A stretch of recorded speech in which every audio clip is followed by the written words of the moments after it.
Yo, this is the ScarcityStudios YouTube channel. Please don't forget to like, comment, share and subscribe. And our sponsors are Alpha Claims and Hire Birmingham, the leading and best accident management company. Get a replacement car anywhere in Birmingham within 1 hour. I know people who will be watching this and are friends and plan to take me out and think I don't know. I'm just laughing at them. I'm laughing. I shake their hands still. Because I know they ain't got the arse right because they know what fucking happened after. But I know I'm on him. And what they don't realise, I'm on yous. Paul Massey grew up in Salford. He was born in the 1960s, born into a tough town near the Manchester Ship Canal. By the 1970s, Massey and his close friend Paul Doyle were well-known hooligans with a reputation for fighting bouncers in the pubs and clubs across Manchester Piccadilly. In the 90s, he was accused of organising an attack on a nightclub where 2 people were seriously injured. In the 1980s, like many of their contemporaries from Liverpool, Paul Massey and his friends went to Amsterdam to make money. The Hacienda was a big nightclub that was forming just then in the town and pulled in clubbers from across the UK, and this helped to regenerate the reputation of Manchester after the recession from the failure of the factories. However, the night spot got the attention of rival drug gangs competing to sell and make money from the Manchester boom. The Salford lads, as to which Paul Massey's group had been referred to, were alleged to have used stolen credit cards and also went to Amsterdam to get counterfeit money, and were alleged to have been involved in armed robbery, commercial burglary and also security, from which Paul Massey would later go on to make his fortune from. Many of the lads had grown up together and they remembered each other from the school playground. Massey was a close associate of feared brothers Damien and Desi Noonan. The Noonans were a large Manchester Irish family who lived in the Hulme area of the city. Damien and Desi were linked to serious organised crime in Manchester. The Salford firm used the Noonan brothers to take control of the Hacienda. Damien, said to be one of the hardest men in Manchester at the time, he was installed as the head doorman. Paul Massey and the Salford firm were the real power behind it. Damien Noonan later died in a motorcycle accident on holiday, and Desi Noonan was stabbed to death by a crack dealer in South Manchester. Massey inspired huge loyalty and was able to call out massive groups of young men from the estates of Salford at a very short notice to solve any problems at nightclubs across the city. In the early 90s, he had been blamed by a ward councillor for organising riots in the area. Massey said the claims were unfounded, and if repeated out of court again, he would sue him. One of his friends, Jason Coughlin, who spoke on a Vice documentary once and said Massey helped a lot of people. He also helped people stay away from hard drugs. He wasn't involved in heroin and he tried to resolve a lot of issues. In the mid-90s, Manchester was in a major fallout between 2 violent drug gangs from the Cheetham Hill area and Moss Side. Senior figures from Manchester's gangland organised a truce, and Massey was said to have played an important role in this. He encouraged the rivals to stop killing each other. Rival gang members turned up to a meeting in bulletproof vests just in case they walked into an ambush. At the time, Massey was talking to a journalist, Peter Walsh. If I give you my word, I'm not going to move the goalpost, because if you go back on your word, you lose your reputation and then you lose your credibility. That is no good. Massey helped a number of peace deals which took place in pubs across the city. The regional organised crime gang had targeted Massey and was trying to jail him for 5 years. There was 13 witnesses that witnessed the fight that occurred outside the nightclub, and when it came to court, no one would actually testify. This is one of the few pictures of Massey celebrating outside court, but then he was later convicted for stabbing a man in the groin and was jailed for 14 years in a nightclub. When Massey was released from prison, Salford had changed a lot. It was even more violent and there was even more competition, and the gangs were younger and more deadly. Upon Massey's release from prison in 2012, he attempted to run for mayor. This wasn't very successful, but in a rare interview that I found online, he actually spoke about what he wanted for Salford and what he wanted to do if he did get that chance, and it showed a side of Massey that was humble, that was honest and did want the best for people. I was actually born in Edward Street in Salford, so with all my knowledge and the experience of born there, I've realised Salford ain't a shadow of what it used to be anymore.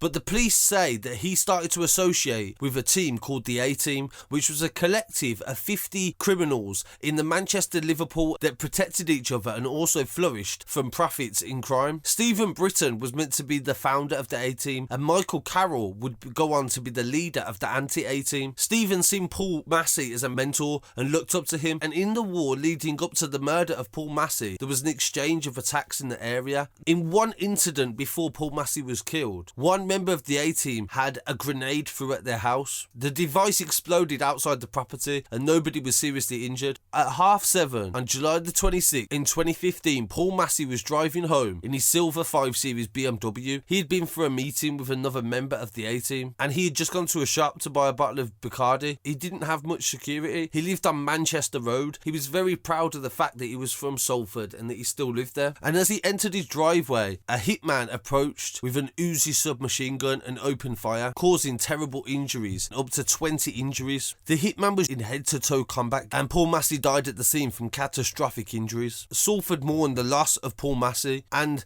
people like John KISELLA turned up to his funeral and actually carried his coffin. John KISELLA was described by the police as a fixer who would sort issues out for people. He even helped footballers like Steven Gerrard once, which came out in the trial of the murder of Paul Massey in 2018. Because nobody was arrested for 3 years after the death of Paul Massey, it would take until John KISELLA was assassinated that they would actually finally find out who did it.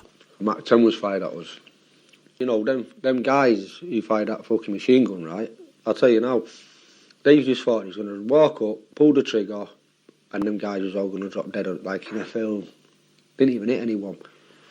You understand? Because it's not how you think it is when you go out to do that. People don't just die that easy. On the 5th of May in 2018, John KISELLA was walking his dog with his girlfriend who was pregnant, Miss Owen. This was in Rainhill in St Helens, and the same hitman approached him and shot him at point blank range. He then approached his body while he lay on the floor and shot him another 2 times and made it escape on a bicycle. After the death of Paul Massey, the war between the A-Team and the anti-A-Team escalated. Michael Carroll left the country and graffiti appeared all over Salford, cussing him and calling him a snit, telling him to come back and fight his war. A series of other shootings, assaults occurred across the city, and Salford gripped in a wave of violence. Police even caught an alleged hit team that went to Spain to try and find Michael Carroll to assassinate him for the death of Paul Massey, and they caught them with mobile phones, weighted vests, and also firearms and knives, and they believed this was an assassination attempt. And on October the 12th, 2015, a 7-year-old boy was shot when his mother answered the door and a bullet passed through her and into her young son. The pair survived, and a picture of the injured young boy in hospital was published and went viral. It took them a long time to find out who actually did that, and eventually they charged members of the A-Team with the accidental shooting of that young boy, and which would definitely have been something that Paul Massey would not have approved of, but it just showed how the war escalated out of control.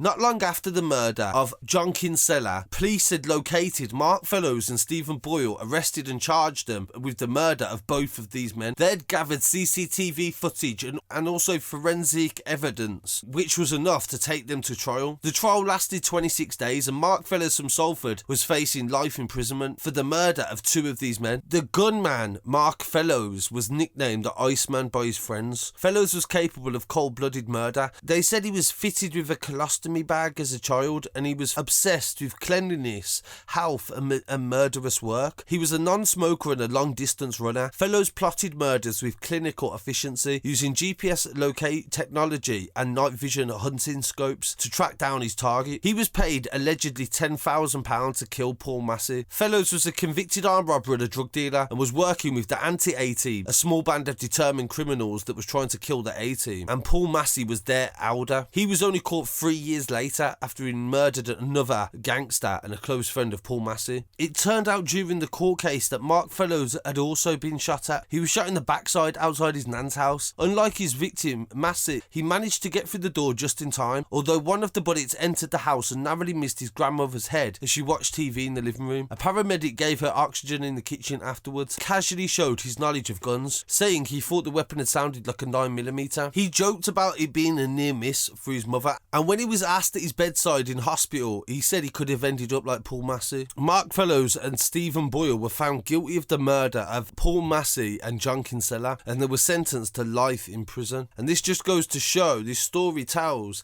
the difference between times and how brutal and savage things get, more and more savage as it goes on and on and on. And sometimes wars just escalate to the point that there's no way back. And in a weird series of events, Fellows was actually attacked in prison. He was in HMP Whitmore. He left with severe facial injuries when he was attacked by a Liverpool prisoner, Kieran Blair, who was also in prison for gun offences. Two people that was well renowned and famed in Salford, and their legacies will always live on in Manchester history. So rest in peace to Paul Massey and John KISELLA, and thank you for joining me tonight. This has been the ScarcityStudios YouTube channel. Please don't forget to like, comment, share and subscribe. Thank you.